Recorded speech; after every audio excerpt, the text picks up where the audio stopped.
Good morning. Today we will discuss the Sainter rule under the liability for animals. The Sainter rule says that the liability of the defendant under this rule depends upon the knowledge of the dangerous character of animals. If the defendant has not been able to properly control the animal which he know or ought to know to be having a tendency to do the harm, he will be liable. For the purpose of this rule, animals have been divided into two categories. The first category is animals fierae nature, means animals dangerous by its nature. Second, animals macete nature, means animals harmless by nature. So, in a simple meaning, what the essence of the Sainter rule? Scienter rule आपको ये बताता है कि अगर कोई व्यक्ति किसी जानवर को अपने अधिकार में रखता है तो उसका दायित्व उस जानवर द्वारा किए गए खतरनाक कार्यों के प्रति कब होगा और कब नहीं होगा, इसे हम बोलते हैं साइंटर रूल। तो साइंटर रूल ये बताता है कि अगर प्रतिवादी यहाँ पर वह व्यक्ति है जो जानवरों को अपने अधिकार में, अपने कंट्रोल में रखता है। अगर ऐसा व्यक्ति ये जानता है कि जानवर की जो प्रकृति है वो खतरनाक है, या वो ये जान सकता है कि जानवर की प्रकृति खतरनाक है, तो उस जानवर द्वारा किए गए कार्यों के लिए ऐसा व्यक्ति दायित्वाधीन होता है। तो साइंटर रूल सिंपली हमें ये बताता है कि अगर किसी व्यक्ति ने कोई ऐसा जानवर, ऐसा पशु अपने पास, अपने कंट्रोल में रखा हुआ है जो खतरनाक है, और यदि वो कंट्रोल से बाहर निकल जाए और किसी व्यक्ति को हानि या क्षति पहुंचाता है, तो उस हानि या क्षति के लिए वह व्यक्ति स्वयं जिम्मेदार होगा जो ऐसे पशु या जानवर को अपने कंट्रोल में रखता है। इस नियम के तहत जानवरों को, पशुओं को दो प्रकारों में बांटा गया है। पहले फिएरे नेचर एनिमल्स, मीन्स वो जानवर, वो पशु जो अपनी प्रकृति से ही खतरनाक हैं, जैसे शेर, चीता, भालू, बंदर, ये अपने नेचर से ही हिंसक प्रकृति के जानवरों की श्रेणी में आते हैं। मैंस्यूएट नेचर एनिमल का मतलब है हार्मलेस बाय नेचर, ऐसे जानवर या पशु जिन्हें हम पालते हैं, जैसे गाय, भैंस, बकरी, कुत्ता आदि पशु जो स्वभाव से हिंसक प्रकृति के नहीं होते हैं, इन्हें हम बोलते हैं मैंस्यूएट नेचर एनिमल। इसी कैटेगरी की अगर हम बात करें तो डिफेंडेंट इन पशुओं को रखने के लिए कब लाइबल होगा और कब लाइबल नहीं होगा, आगे हम इस विषय पर डिस्कस करेंगे। The first condition, liability for keeping animals ferae naturae. Ferae naturae animals को मतलब ऐसे पशुओं को जो स्वभाव से ही खतरनाक प्रकृति के हैं, अपने कंट्रोल में रखने पर कोई व्यक्ति कब दायित्वाधीन होगा। तो here the liability arises as keeper of animals knows the dangerous nature, and if such an animal gets out of control and cause damage, he will be liable। मतलब जैसा कि हम पहले भी डिस्कस कर चुके हैं, अगर किसी ने शेर, भालू, चीता, बंदर आदि को अपने कंट्रोल में रखा हुआ है जो कि खतरनाक और हिंसक प्रकृति के जानवर माने जाते हैं, अगर ये उस व्यक्ति के कंट्रोल से बाहर निकलकर किसी अन्य व्यक्ति को हानि या क्षति पहुंचाते हैं, तो ऐसा व्यक्ति जो इन्हें अपने कंट्रोल में रखता है वो दायित्वाधीन होगा। इस संबंध में हम एक केस यहाँ पर डिस्कस करेंगे, बैरम्स वर्सेस बर्टराम मिल सर्कस लिमिटेड केस। इस केस में प्रतिवादी जो है वो एक सर्कस चलाता है, मतलब सर्कस के अंदर जानवरों को उसने रखा हुआ है।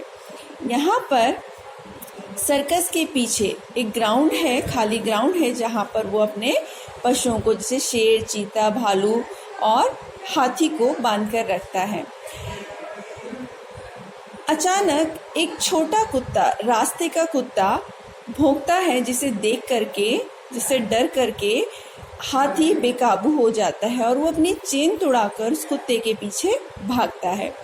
भागते भागते वो एक पोलिंग बूथ के पास पहुंचता है और हाथी उस पोलिंग बूथ को गिरा देता है। उस पोलिंग बूथ के अंदर वादी जो है वो किसी से बात कर रहा होता है। हालांकि उस व्यक्ति को, जो पोलिंग बूथ के अंदर किसी अन्य व्यक्ति से वार्तालाप कर रहा था, उसे कोई शारीरिक क्षति नहीं पहुंची। फिर भी उसे इतना मेंटल शॉक लगा कि उसे 1 हफ्ते तक हॉस्पिटलाइज रहना पड़ा। यहाँ पर कोर्ट ने ये कहा कि यद्यपि सर्कस के लिए उसके पास लाइसेंस था, परंतु हाथी अपने आप में हिंसक प्रकृति का जानवर माना जाता है और उसे अपने कंट्रोल में रखते हुए अगर किसी व्यक्ति को क्षति होती है तो उसके लिए प्रतिवादी दायित्वाधीन होगा। तो इस केस में हाथी के द्वारा किए गए कार्य के लिए प्रतिवादी को दायित्वाधीन माना गया और वादी को कंपनसेशन दिलाया गया। दूसरी कंडीशन है liability for keeping animals mansuetae in nature, मतलब ऐसे पशुओं को अपने अधिकार में रखना जो कि स्वभाव से हिंसक प्रकृति के नहीं होते हैं। अगर कोई व्यक्ति ऐसे जानवरों को या पशुओं को अपने अधिपत्य में रखता है तो वो कब दायित्वाधीन होगा, यहाँ पर हम चर्चा करेंगे। जैसा कि हम जानते हैं कि मेंसुएट नेचर एनिमल्स में वो पशु आते हैं जिन्हें हम पालतू पशुओं की श्रेणी में रखते हैं, जैसे गाय, बिल्ली, कुत्ता, भैंस, बकरी इत्यादि। इस कैटेगरी में प्रतिवादी को दायित्वाधीन ठहराने के लिए 2 कंडीशंस होना जरूरी है। पहला, that the animal in question had a vicious propensity which is not common to animals of that species. Second, that the defendant had the actual knowledge of the viciousness of that particular animal. इसका मतलब है कि प्रतिवादी को अपने कब्जे में रखे हुए उस जानवर के विषय में, उसकी हिंसक प्रवृत्ति के विषय में मालूम होना चाहिए। दूसरा यह है कि वैसी हिंसक प्रवृत्ति उसी श्रेणी के अन्य जानवरों में सामान्यता नहीं पाई जाती। इसके संबंध में प्रमुख केसेस यहाँ पर दिए गए हैं। उनमें से एक केस के फैक्ट्स मैं आपको बताती हूँ। बुकल वर्सेस होम्स। इस केस में प्रतिवादी ने एक पालतू बिल्ली पाली हुई थी। बिल्ली निकल करके वादी के खेत में चली गई और वहाँ पर उसने कुछ कबूतरों को मार डाला जो कि वादी के कब्जाधीन थे।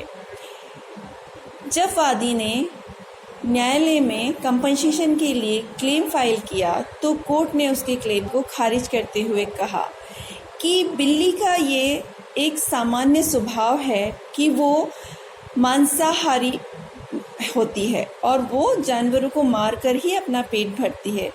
इससे कहीं पर भी सिद्ध नहीं होता कि वो अपनी श्रेणी के पशुओं से भिन्न प्रकृति की थी, इसीलिए वादी को कंपनसेशन नहीं दिया गया।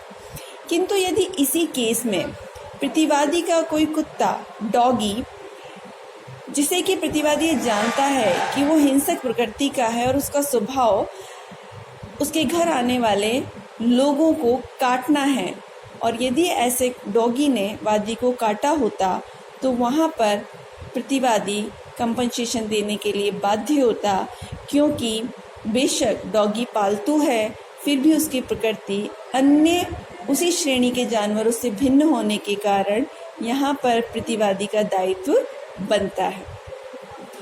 आज के विषय के संबंध में यहाँ पर मैं आपको असाइनमेंट्स दे रही हूँ। पहला क्वेश्चन है एक्सप्लेन द साइंटर रूल। हमने अभी भी साइंटर रूल डिटेल में पढ़ा, तो इसी को आपको असाइनमेंट के थ्रू समझाना है।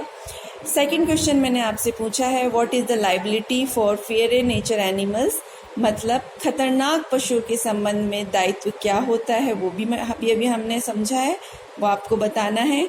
तीसरा क्वेश्चन मैंने आपसे पूछा है, what is the liability for menstruate nature animals, मतलब उन पशुओं के बारे में दायित्व क्या होगा जो कि खतरनाक प्रकृति के नहीं हैं और जो पालतू पशुओं की श्रेणी में आते हैं। उम्मीद करते हैं आपको आज का टॉपिक समझ आया होगा। Thank you very much for the class.